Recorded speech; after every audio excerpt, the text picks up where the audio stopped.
বাপেকে যেটো শিক্ষা দেই পুতেকে হেতু শিক্ষা পায় আপুনি যদি আপোনাৰ লৰাক ডক্টৰ বনাব বিচাৰিছে তেতিয়াহলে তেনেকুৱা শিক্ষা দিব লাগে হয় নাই বাৰু ধৰি লওক এজন মানুহ মূৰত টুপি আছে দাড়ি কেইটামান আছে মৌলনা হয় কৰ্ম এটা কৰি আছে ফটককে কিছুমান যুৱক আহিছে যুৱক আহি কৈ আছে তই বাংলাদেশ নেকি তোৰ আধাৰ কাৰ্ড আছে নাই তই কোন হয় তই ইয়াত কিয় মাদ্ৰাছা পঢ়াবি অবুদ্ধমিৰ এটা সীমা থাকে মানুহৰ ভিডিওটো এবাৰ চাই লওক আপোনালোকে পাছত মই কৈ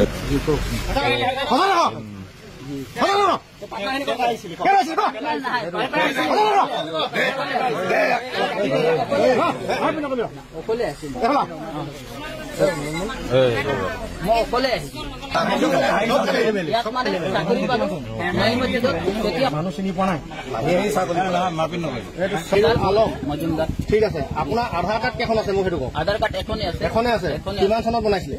চনটো মোৰ মনত নাই ঠিক আছে আপুনি এখন যিখন এজন ডক্টৰে যেতিয়া চিকিৎসা কৰে ধৰি লওক কোনোবা এজন মানুহক অপাৰেশ্যন কৰে তেতিয়া সেইজন মানুহ হিন্দু নে মুছলিম হেতু কেতিয়াও নাচায় সেইজন মানুহক কেনেকৈ বচাব পাৰি হেতুহে চাই ঠিক তেনেকুৱা ধৰি লওক আপুনি যিকোনো হস্পিটেলত ভিজিট কৰে তেতিয়াহলে চাব তাত মিয়া হিন্দু মুছলিম যিকোনো ধৰ্মৰ জনগোষ্ঠীৰ মানুহ তাত থাকিব ডক্টৰে কেতিয়াও নাভাবে এজন মুছলিম এজন হিন্দু এতিয়া তিনিচুকীয়াৰ এই যুৱক কেইজনক চাওক অবদ্ৰামী ফাল্টামি কেমেৰা কেইটামান লৈছে বিহুৰ কাৰণে ফেচবুকত ভিডিঅ' আপলোড কৰিছে ফেমাছ হৈ গ'ল আৰু সিহঁতৰ ল'ৰা ছোৱালী কি কৰিব ডক্টৰ হ'ব নেকি ইঞ্জিনিয়াৰ হ'ব নেকি ডাঙৰ মানুহ এটা হ'ব পাৰিব নেকি কেতিয়াও হ'ব নোৱাৰে বাপেকৰ নিচিনা পুতেকো হ'ব এইটো মই গেৰাণ্টি দি ক'ব পাৰিম ফাল্টু হত